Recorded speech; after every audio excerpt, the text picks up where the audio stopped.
नमस्कार दोस्तों, राधे राधे, जय माता की। स्वागत है आपका आपके चैनल धार्मिक उपाय में। तो आज के इस वीडियो में आप सुनेंगे सोमवार व्रत की कथा। तो कथा के अनुसार एक नगर में एक बहुत धनवान साहूकार रहता था। उसके घर में धन की कमी नहीं थी, परंतु वह बहुत दुखी रहता था क्योंकि उसके कोई पुत्र नहीं था।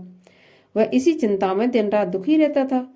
पुत्र की कामना के लिए वह प्रत्येक सोमवार को शिवजी का व्रत और पूजन किया करता था। सायंकाल मंदिर में जाकर शिवजी के सामने दीपक जलाया करता था।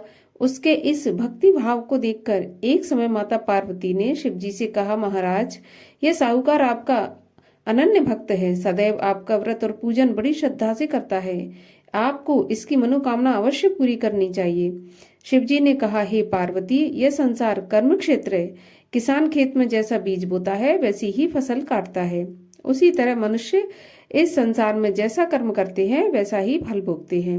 माता पार्वती ने अत्यंत आग्रह से कहा, महाराज, जब यह आपका अनन्य भक्त है और अगर इसको किसी प्रकार का दुख है तो उसे आपको अवश्य दूर करना चाहिए। आप तो सदैव अपने भक्तों पर दयालु रहते हैं और उनके दुखों को दूर करते हैं। यदि आप ऐसा नहीं करेंगे तो मनुष्य आपका पूजन तथा व्रत क्यों करेंगे। माता पार्वती के ऐसे वचन सुनकर शिवजी कहने लगे, हे पार्वती, इसके कोई पुत्र नहीं है। इसी चिंता में यह अति दुखी रहता है। इसके भाग्य में पुत्र ना होने पर भी मैं इसको पुत्र प्राप्ति का वर देता हूँ, परंतु यह पुत्र केवल 12 वर्ष तक ही जीवित रहेगा। इसके पश्चात वह मृत्यु को प्राप्त हो जाएगा। इससे अधिक मैं इसके लिए कुछ भी नहीं कर सकता। माता पार्वती और भगवान शिव का यह वार्तालाप वह साहूकार सुन रहा था। इससे उसको न तो खुशी हुई और न ही दुख हुआ। वह पहले की तरह शिवजी का व्रत और पूजन करता रहा। कुछ समय के बाद साहूकार की स्त्री गर्भवती हुई और 10वें महीने उसके गर्भ से अति सुंदर पुत्र पैदा हुआ। साहूकार के घर में बहुत खुशी मनाई गई, परंतु साहूकार तो जानता था कि उसकी केवल 12 वर्ष की उम्र है, इसलिए उसने अधिक खुशी प्रकट नहीं की और न ही किसी को यह बात बताई। वह बालक जब 11 वर्ष का हो गया तो बालक की माता ने उसके पिता से उसका विवाह करने के लिए कहा। साहूकार ने कहा, अभी मैं इसका विवाह नहीं करूंगा, मैं अपने पुत्र को काशी पढ़ने के लिए भेजूंगा।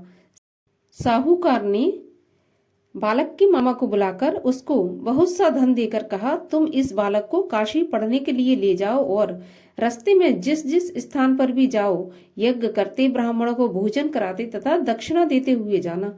दोनों मामा भांजे यज्ञ करते, ब्राह्मणों को भोजन कराते और दक्षिणा देते काशी जी की ओर चल पड़े। रास्ते में एक शहर पड़ा। उस शहर में राजा की कन्या का विवाह था, परंतु जो राजकुमार विवाह कराने के लिए आया था वह एक आंख से काना था। उसके पिता राजा को इस बात की बड़ी चिंता थी कि कहीं राजकुमार को देखकर राजकुमारी या उसके माता पिता विवाह में किसी प्रकार की अड़चन पैदा न कर दें। जब उसने सेठ के अति सुंदर लड़के को देखा तो मन में विचार किया कि क्यों ना द्वाराचार के समय इस लड़के से वर का काम चलाया जाए। ऐसा मन में विचार कर उस राजकुमार के पिता ने उस लड़के और उसके मामा से बात की। वे राजी हो गए। फिर उस साहूकार के लड़के को वर के कपड़े पहनाकर तथा घोड़ी पर बिठाकर कन्या के द्वार पर ले गए। सभी कार्य प्रसन्नता पूर्वक पूरे हो गए।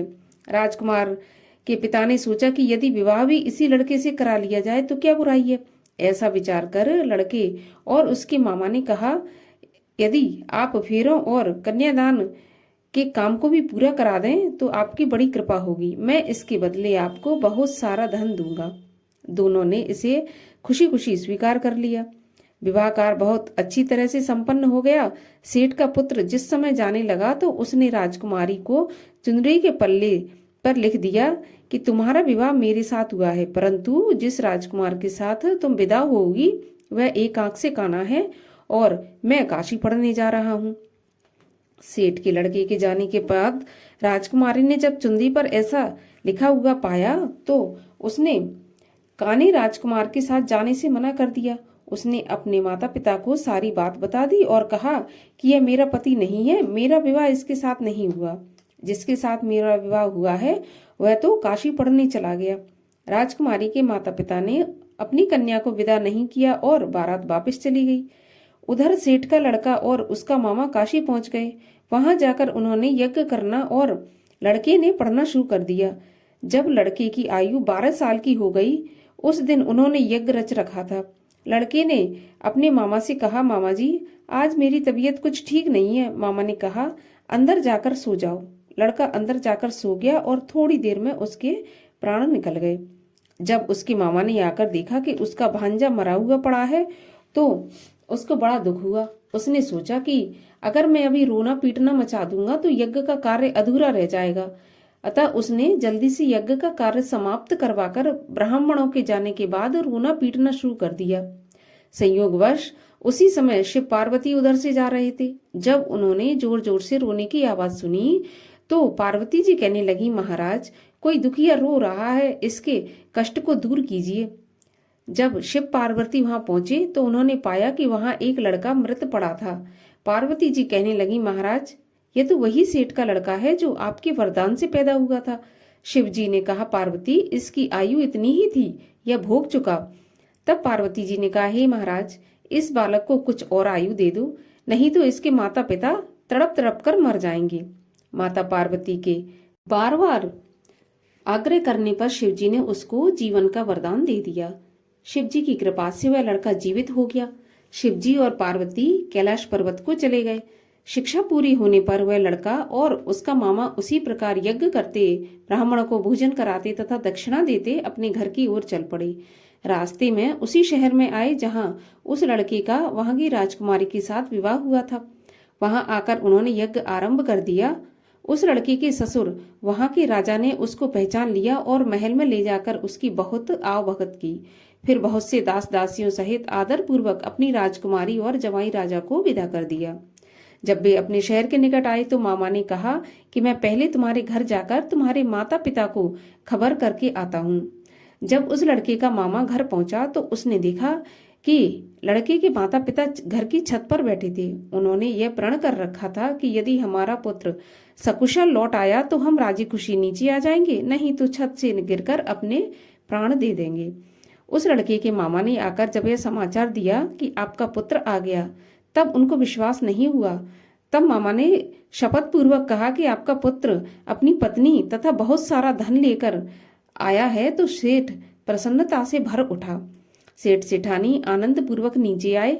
बाहर आकर उन्होंने अपने पुत्र तथा उसकी पत्नी का भरपूर स्वागत किया।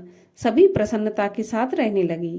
तो जो कोई सोमवार के इस व्रत को धारण करता है अथवा इस कथा को पढ़ता या सुनता है, उसके सब दुख दूर होकर उसकी समस्त मनोकामनाएं पूरी होती हैं तथा इस लोक में नाना प्रकार के सुख भोग कर अंत में सदाशिव के लोक को प्राप्त होता है।